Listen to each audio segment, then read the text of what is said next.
Welcome back to the Comical Engineers, Fun and Facts with LCTS. In part 2 of episode 6, Jay Moser takes us inside his work as principal technical expert for construction at Shell, where he helped lead the company's digital integration journey. From early struggles with tech adoption to the rise of digital twins, Jay explains how data, culture, and collaboration define modern project delivery, and why the industry needs to evolve to meet the challenges ahead. He also introduces us to Advanced Project Delivery, APD, a framework that blends AWP, Lean, Agile, and PPM to boost performance across the entire project lifecycle. Let's dive in. So, change management. Today, we'll get into that at the end of this. I think this is culture is a big deal today, and we also need to kind of start changing our culture in order to successfully deliver the amount of projects that the world is wanting us to do. So yeah, that was a good time in my life. I enjoyed that. When I finished that role in 2018, I moved to what my last role was, and that's the principal technical expert for construction. And a lot of people don't know what a PTE is, but a PTE in Shell it's the highest level of technical person you have in that field. We developed and had a community of practice. So all of the construction staff for the Shell was in my community of practice. We had, we tried to deliver and push to the field best practices. And those best practices usually came from the likes of the CII or in the ECC or CURT or COA or whatever. There were many different areas and research that IPA, all these different organizations we had to keep our pulse on. So I was involved as an external representative for Shell in those organizations. So we had these subject matter experts, I'd say, that work with us all around the globe. And that could be in different types of areas like lifting and hoisting, or did you need subsea? Did you need water? Did you need offshore, onshore?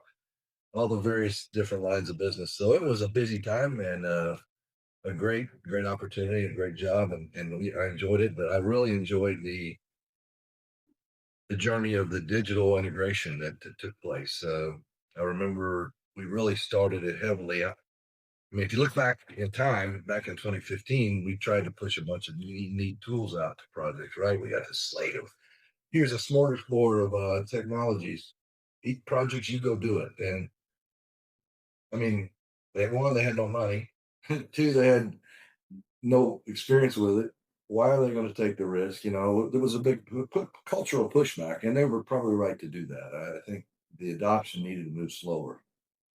So, we had within Shell in 2019, a project that was going on, and the project was like all of them, and it wasn't perfect, but they really took an adoption to technology, and they helped us. When I say us, myself, we had a digital construction manager in Shell, a project engineer who helped with the technical side of that. And we would work with the construction, the on-site staff to kind of push some of these tools out. So the process of AWP, as you mentioned, advanced work packaging was one of those. But that took, construction management tools. It took a 3D model. It took a good P6 schedule that oftentimes wasn't is where it should be maybe. And it integrated all that. It integrated the procurement, the supply chain. I mean, ideally, if you think about projects, I remember the first one I ever did was 2 vertical pumps in an LNVA canal to get fire water out of that canal. There were 16-inch diameter pumps, but it was like I was with Texaco, and he's like, "Here, you manage this start to finish." Well, okay, that's a first job, but when you have to manage every piece, every part, everything, and you get on a job that's multi-billion-dollar job, it's impossible for you to keep everything you need to know in your head. You have to have technology to help you, and so that's been a real good thing. I did get a Shell Ventures Innovation Champion Award in 2023 from the Innovation Group. That kind of just shows you the effort that needed to take place, and it really wasn't a focus of the role. It just, we had to change. We had to get better. Was that kind of the early stages of the digital twin concept? Uh, as I'm thinking about that, you were probably advanced in terms of you may have been using some of that concept, and it might not have had that industry term associated with it. Yes, but that sounds real similar to the parameters around digital twins and the utilization that they provide now for the project. Yeah, there was a parallel path. It seemed like the operating assets were the ones that were obviously trying to get their digital twins for their assets. So a lot of those were done, scanning lots of existing stuff that maybe they didn't have 3D models and things for, but anything that we were building new, we were trying to have exactly that. Using everything that we want to use for execution should roll into operation, basically. So when we get done with a project, or when a project gets complete, if you utilize the technologies today, you'll virtually have a digital twin. You'll have to put operational data in it and things of that nature. So these things run in a parallel path. The digital twins and the project execution were two different elements, but in fact, they really need to overlap. Did that get you started into the real focus and with CII you mentioned earlier? I know that Shell was one of the founding partners in the CII group, and of course, Fluor Corporation was, which I worked with, and in the past, I know that they were very supportive of that, and it was I think an exceptional collaboration amongst the industry leaders in that. I know you participated in that probably from an early stage too, also. Yeah, I wasn't as involved prior to 2018 as probably I should have been. I did get to go to some conferences. I did keep up. I was obviously on their website, their body of knowledge, if you will, that they have available to us. So yeah, we were using best practices like PDRI, like IPD, integrated project team development. So there were many things like that. But yes, this role actually got me much more involved.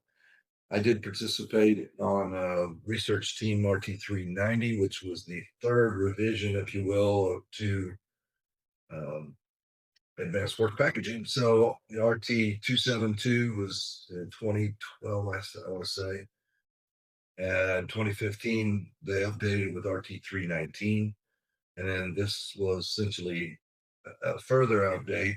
And that was completed last year in 2024. One of the things you mentioned earlier about your subject matter experts, I meant to, your SMEs, were they all within the Shell organization worldwide, or did you look outside the Shell property line and bring others into that discussion as well? Well, it depended on the location. Sometimes we did have to bring in what we call a third party, as you would call it. That did happen every now and then. Sometimes it was Shell retirees. I mean, people who'd retire from Shell, you might want to bring them in to help if you were short on staff or whatever. So yeah, we tried all the SMEs that I was in the organization that I was working there in. That was really the projects and technology organization, and all of those that I'm referring to were in house. So we didn't, we relied on them for the most part to help projects. And when they signed up as a subject matter expert, they offer about 5% of their time, to that effort. So that doesn't sound like very much, but it could get up there if you didn't watch it. So anyway. So you just made you made a trip to participate with the ECC. You were actually one of the panel speakers there for just the one that just took place, huh? Just got back from that. Yeah, I did. That was 2 weeks ago. So my wife and I went to Washington D.C. We hadn't been there for a long time, and it was nice to get up that way. And ECC offered. We had a sponsors only session, which basically anybody who sponsors ECC sits in that session. And myself, Michael DeBrill, who was the managing partner of PTAG, and Steve Cabana, who's the president of Pathfinder, all participated in a panel discussion, and the discussion was on breaking down barriers for project excellence and the direct driving cultural transformation to do that. I think, as I mentioned to you earlier, I think we're seeing an age where culture is, it is a big deal. And if you look at the research behind some of this information, it's obvious that culture is the biggest contributor. And that a lot of people may or may not know that. And so this is a podcast. I don't know if screens can be shared or not. I didn't ask that question. We can, if it's Eberhard's our technical expert on that. Sometimes if he has the screen, he can share it. I'm not for sure if one of our participants can. Well, that's okay. No, I think you should be able to share, and we can go to the screen while you're talking about it in the podcast itself. That should be no problem. Well, the reason I mentioned this, I'll continue to talk. I can share. I know how to do it. One of the things that we as a group there panel talked about kind of I'm not going to call it a process.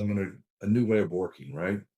So, we've got in the US, I think Trump's announced $17 trillion of work over the next period of time, right?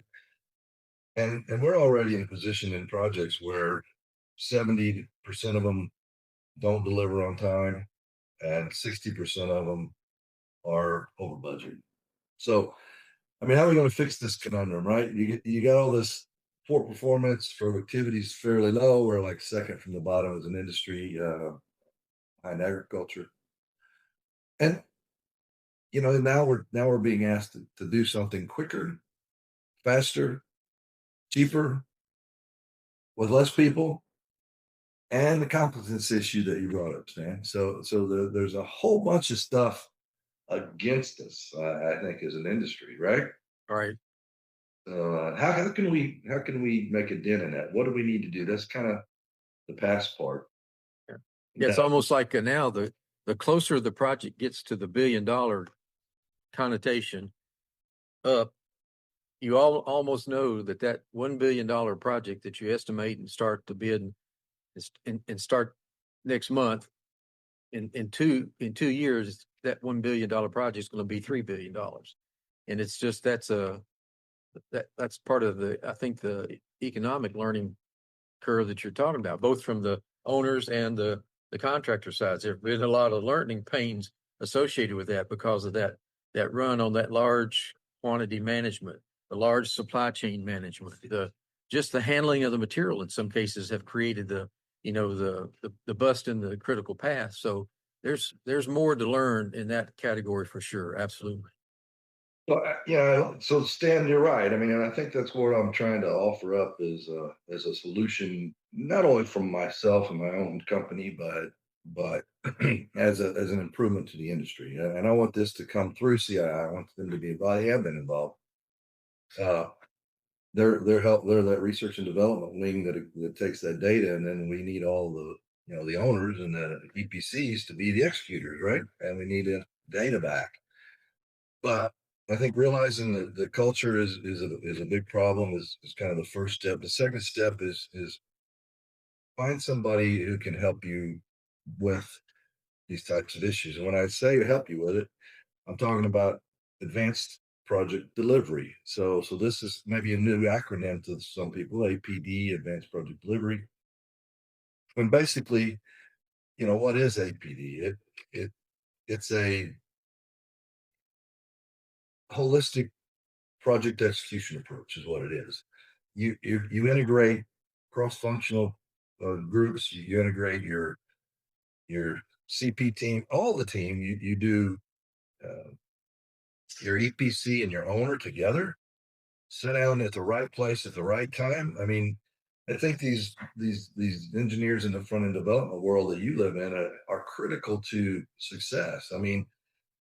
If we don't have the execution conversation when you're designing, before you design, then these failure things that we talk about will continue to come up. And there's 80% of the digital threads are in engineering and procurement. when I say that, that means 80% of everything that we do and we touch from data standpoint is there. I mean, 20% is in construction. Well, it's kind of the tail wagging the dog, you know what I mean? And by the time it gets to construction, if you haven't done that front end and done it right, okay, you missed the boat. So this process helps you to do that. It helps kind of get the EPC and the owner to talk together, get a contract that works mutually beneficial to both parties. That does take effort, and it's not something that owners like to do. I've been in this owner group, and I can tell you that let's just do a lump sum EPC. That's the model. That's the mode. Okay. Well, let's continue just to have these these same outcomes. If you don't want to change the outcome, you know what's Einstein's theory. You keep doing the same thing over and over, and expect a different result. That's the definition of insanity, right? Yeah, right. Yeah, that's So anyway, that's kind of the world I'm living in today. Is how can we transform the industry and do some better things through a process or like advanced project delivery. And I know this is not the forum to speak about what it is in detail, but essentially, if you just step back and look at the big picture, it's adopting the best of all good practices. So we have CII has AWP, for instance, Lean. The LCI Institute has Lean, right? We have Agile. We have project production management, PPM. And when we look at those things, what do they focus on? And let me just pull some up here on the screen. They focus on different things, right? So AWP is kind of the structure, right? I mean, it provides a structure for you to do what do we need to do when, having your eyes on everything. Lean provides that, looking at the value, and then production management or project production management is kind of the optimized piece. And so when you put all these three big pieces together, where they cross in the middle is where advanced project delivery solution sets are. And that's really kind of the crux of it, if you will. That wraps up part 2 of episode 6 of the Comical Engineers, Fun and Facts with LCTS. A big thanks to Jay Moser for his insights into digital transformation, culture, and how advanced project delivery can help the industry catch up with modern expectations. In part 3, Jay shares his next chapter on how he and his wife launched Moser and Moser Enterprises. Plus, a hilarious story that proves why this show is called The Comical Engineers. Follow and share to stay updated. See you in the next episode.